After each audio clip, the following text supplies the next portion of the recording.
Good evening. Welcome back to the world of English literature. നമ്മൾ അടുത്ത സോണറ്റിലോട്ട് പോവുകയാണ്. അതിൽ നമ്മൾ പഠിക്കാൻ പോകുന്നത് എ വേൾഡ് ഫേമസ് റൈറ്ററുടെ സോണറ്റാണ്, വില്യം ഷേക്സ്പിയർ. വില്യം ഷേക്സ്പിയറെ കുറിച്ച് അറിയാത്തവരായിട്ട് ആരും ഉണ്ടാവുമെന്ന് എനിക്ക് തോന്നുന്നില്ല. He is such a great person in the world of English literature.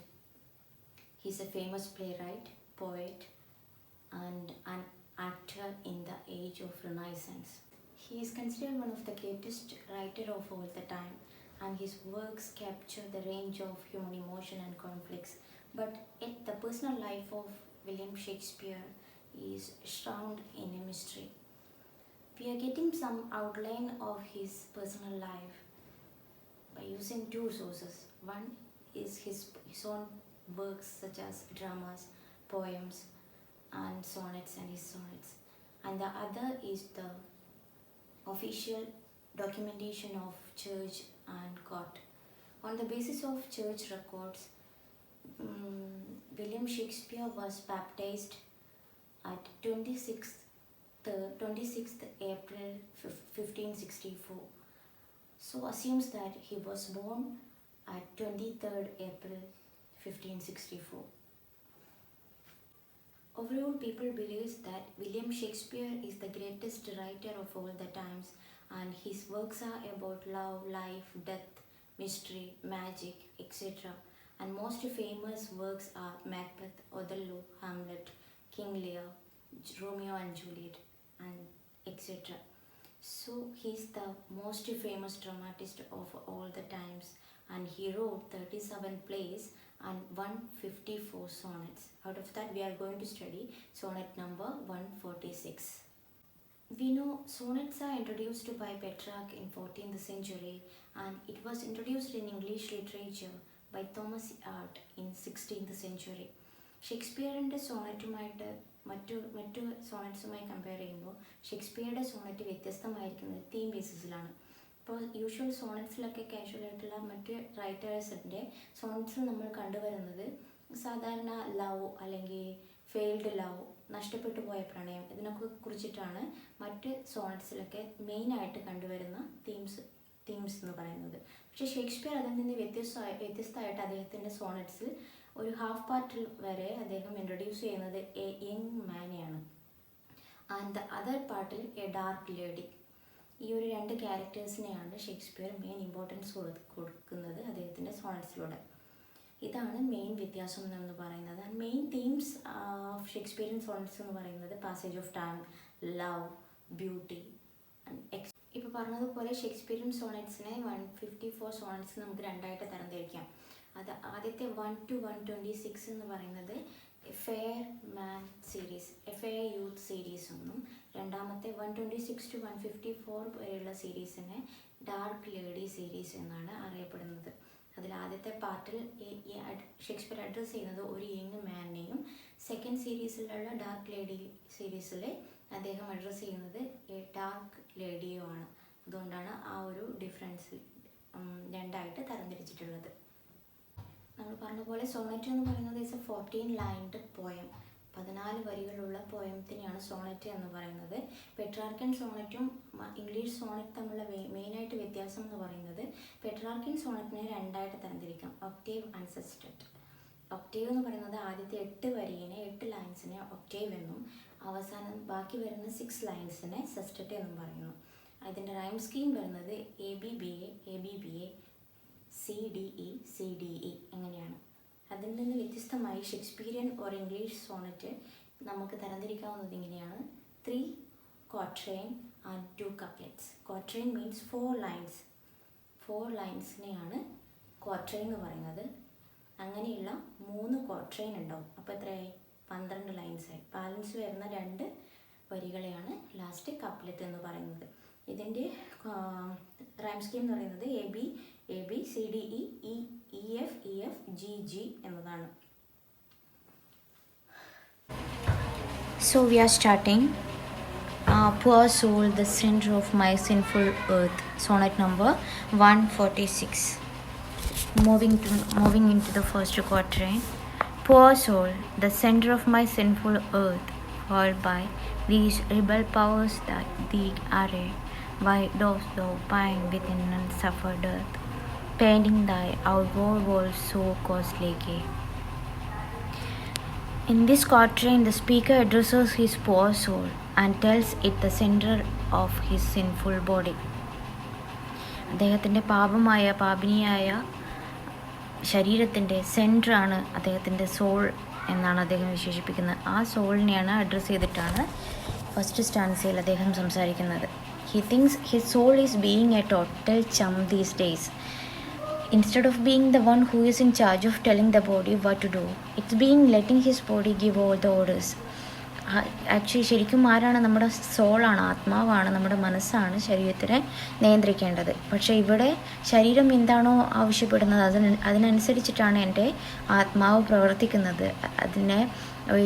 ഇപ്പോൾ ഈ കുറച്ചു നാളായിട്ട് എൻ്റെ ആത്മാവ് അല്ലെങ്കിൽ എൻ്റെ മനസ്സ് എന്ന് പറയുന്നത് ഒരു ലിറ്റിൽ ബിറ്റ് ഫൂളാണെന്നാണ് പറയുന്നത്. ഒരു ഫൂളിഷ് ചിന്തയോടുകൂടിയാണ്, ഫൂളിഷിനെ പോലെയാണ്, ഒരു ഫൂളിനെ പോലെയാണ് എൻ്റെ മനസ്സ് പ്രവർത്തിച്ചുകൊണ്ടേയിരിക്കുന്നത്. ഇതിന് എന്തിൻ്റെ പവറുണ്ട്? ശരീരത്തെ നിയന്ത്രിച്ചു കൊണ്ടുപോകേണ്ട പവർ ഉണ്ടെന്നുണ്ടെങ്കിൽ കൂടി അതിന് ഇപ്പോൾ ചെയ്യാൻ പറ്റുന്നില്ല. പകരം ശരീരം എന്താണോ ആവശ്യപ്പെടുന്നത് അതിന് വേണ്ടി പ്രവർത്തിക്കുകയാണ് എൻ്റെ മനസ്സ് ചെയ്യുന്നത് എന്നാണ് പറയുന്നത്. So he wants to know why his soul is suffering inside, while it spends so much time and efforts worrying about outward looks and material stuff. Body എന്ന് പറയുന്നത് ഏതിൻ്റെ പിന്നിലാണ്? മെറ്റീരിയലിസ്റ്റിക്കായ ഭൗതികപരമായ സന്തോഷത്തിൻ്റെയും പുറമേയുള്ള സന്തോഷത്തിന് പിന്നാലെ ശരീരം പോകുമ്പോൾ അതിനെക്കുറിച്ച് ഓർത്ത് ആവലാതിപ്പെടുകയാണ്, അല്ലെങ്കിൽ വേവലാതിപ്പെടുകയാണ്, ടെൻഷൻ അടിക്കുകയാണ് ചെയ്യുന്നത് ആര്? മനസ്സ്. അപ്പോൾ എന്തിനാണ് എൻ്റെ മനസ്സ്, എൻ്റെ ആത്മാവ് ഇത്രയും സഫർ ചെയ്യുന്നത്? ഈ ശരീരത്തിൻ്റെ അല്ലെങ്കിൽ ബോഡിയുടെ ആവശ്യത്തിന്, വേണ്ടാത്ത മെറ്റീരിയലിസ്റ്റിക് ആവശ്യത്തിന് പിന്നാലെ പോയിട്ട് എന്തിനാണ് എൻ്റെ സോൾ ഇത്രയും സഫർ ചെയ്യുന്നതെന്ന് ആര് വണ്ടർ ചെയ്യുകയാണ്? പോയിട്ട് ദ സ്പീക്കർ വണ്ടർ ചെയ്യുകയാണ് ഈ ഫസ്റ്റ് ക്വാർട്ടറിൽ. നെക്സ്റ്റ് ക്വാർട്ടറിൻ. വൈ സോ ലാർജ് കോഴ്സ് having so short alleys, dost thou upon thy fading mansion spend? Shall worms, inheritors of this excess, eat up thy charge? Is this body's end? He reminds his soul that life is really short and that his body is totally going to die someday. അദ്ദേഹം പറയുന്നതെന്ന് വെച്ചാൽ ജീവിതം അത്രയും ചെറുതാണ്, നിസ്സാരമാണ്, ഏത് നിമിഷം വേണമെങ്കിലും ഇല്ലാണ്ടാവുന്ന ഒന്നാണ് നമുക്ക് ഓരോ മനുഷ്യനുമുള്ള ജീവിതം, ഓരോ ജീവജാലത്തിനുള്ള ജീവിതം. ഏത് നിമിഷം വേണമെങ്കിലും മരിച്ചു പോയേക്കാം. ഇങ്ങനെ ആരെ ഓർമ്മപ്പെടുത്തുകയാണ്? അദ്ദേഹത്തിൻ്റെ ആത്മാവിനെ ദ സ്പീക്കർ ഓർമ്മപ്പെടുത്തുകയാണ്. അതുകൊണ്ട് തന്നെ not only that but worms are going to devour his corpse and all the other material possession that the body leaves behind. മാത്രമല്ല, മരിച്ചു പോകുമെന്നുള്ളത് മാത്രമല്ല, നമ്മുടെ ശവകുടീരത്തിൽ നിന്നും പുഴുക്കളാണ് നമ്മുടെ അവശിഷ്ടങ്ങൾ ഭക്ഷിക്കാൻ വേണ്ടി പോകുന്നത്. പുഴുക്കൾ ആയിരിക്കാം നമ്മുടെ ഇൻഹെറിറ്റേഴ്സ്. അദ്ദേഹം പറയുന്നതെന്ന് വെച്ചാൽ നമ്മൾ മരിച്ചു ഏത് നിമിഷം വേണമെങ്കിലും ഇല്ലാണ്ടാവുന്നതാണ് നമ്മുടെ ഈ ജീവിതം എന്ന് പറയുന്നത്. ഭൗതികപരമായി ഈ ജീവിതം ഏത് നിമിഷം വേണമെങ്കിലും ഇല്ലാണ്ടാവാം. മാത്രമല്ല പുഴുക്കൾ നമ്മുടെ ശരീരത്തിൻ്റെ കൂടെ എന്തെങ്കിലും മെറ്റീരിയൽ പൊസിഷൻ എന്ന് പറയുന്നത്, ചില ആൾക്കാരൊക്കെ മരിച്ചു കഴിഞ്ഞാൽ ആ ആൾക്കാർ ഉപയോഗിച്ചിരുന്ന സ്വർണ്ണമാണെങ്കിലും വിലപ്പെട്ട എന്ത് വസ്തുക്കളാണെങ്കിലും അതിൻ്റെ കൂടെ തന്നെ കുഴിച്ചു മൂടാറുണ്ട്. അപ്പോൾ അതൊക്കെ പിന്നീട് ആർക്ക് ഭക്ഷണമാവും? പുഴുക്കൾക്ക് ഭക്ഷണമാകും എന്നാണ് സ്പീക്കർ ആത്മാവിനെ പറഞ്ഞ് മനസ്സിലാക്കുന്നത്. Next quatrain. Then soul, lay thou upon thy servant's laws, and let that bind to aggravate thy store, but terms divine in selling hours of doors, within be fed, without be rich no more. ഈ ഒരു സ്റ്റാൻസിയിൽ speaker പറയുന്നത്, he wants his soul to turn things around us up. He advises it to let his body suffer while it works on developing a rich inner spiritual life. അദ്ദേഹത്തിന് ഇന്ന് കാണുന്ന അദ്ദേഹത്തിൻ്റെ ഭൗതികപരമായ എല്ലാ വിഷമങ്ങളെയും എല്ലാ ചിന്തകളെയും പെട്ടെന്ന് തന്നെ മാറ്റി നിർത്തി ഒരു സ്പിരിച്വൽ ലൈഫ് ലീഡ് ചെയ്യാനാണ് ആഗ്രഹിക്കുന്നത്. സോ ഇന്ന് ഉള്ള ഈ പ്രശ്നങ്ങളെല്ലാം പെട്ടെന്ന് തന്നെ മാറി മറിയണം എന്ന് ആരാഗ്രഹിക്കുകയാണ്? സ്പീക്കർ ആഗ്രഹിക്കുകയാണ്. കൂടാതെ തന്നെ he also tells his soul to spend its time and effort making sure it will live for eternity instead of spending all its time doing a bunch of scummy stuff on earth. ഇപ്പോൾ സ്വന്തം ഇഷ്ടത്തിന് വേണ്ടിയിട്ടും ശരീരത്തിൻ്റെ ഭൗതികപരമായ സന്തോഷത്തിന് വേണ്ടിയിട്ടും സമയം കളയാതെ ഇന്നും നിലനിൽക്കുന്ന നല്ല കാര്യങ്ങൾ ചെയ്യാൻ വേണ്ടിയിട്ട് മുന്നോട്ട് വരണമെന്ന് ആത്മാവിനോട് പറയുകയാണ് സ്പീക്കർ. ഇപ്പോൾ ഫോർ എക്സാമ്പിൾ മഹാത്മാഗാന്ധിയെ പോലുള്ള വലിയ വലിയ മനുഷ്യന്മാർ അറിയപ്പെടുന്നത് അദ്ദേഹം ചെയ്ത നല്ല നല്ല കാര്യങ്ങൾ കൊണ്ടാണ് അല്ലേ. ലോകത്തിനു വേണ്ടിയും മറ്റു മനുഷ്യർക്കും വേണ്ടിയും അവർ അവരുടെ ജീവിതം തന്നെ ത്യാഗം ചെയ്തിട്ടുണ്ട്. സോ ഇനി ചെയ്യുന്നുണ്ടെങ്കിൽ അത്തരം കാര്യങ്ങൾക്ക് വേണ്ടിയിട്ട് മുൻകൈ എടുക്കണം, മുന്നോട്ട് പോകണമെന്ന് സ്പീക്കർ ആത്മാവിനോട് പറയുകയാണ്. അല്ലാതെ എൻ്റെ സുഖത്തിനും സന്തോഷത്തിനും വേണ്ടിയിട്ടുള്ള നിസാര കാര്യങ്ങൾക്ക് വേണ്ടിയിട്ട്, ഇപ്പോൾ പ്രണയം പോലുള്ള ഫോർ എക്സാമ്പിൾ പ്രണയത്തിന് പിന്നാലെ പോവാതെ ലോകത്തിന് വേണ്ടി എന്നും നിലനിൽക്കാവുന്ന കാര്യങ്ങൾ ചെയ്യാൻ മുന്നോട്ട് വരണമെന്നാണ് ആത്മാവിനോട് സ്പീക്കർ അറിയിക്കുന്നത് ഈ സ്റ്റാൻസയിലൂടെ.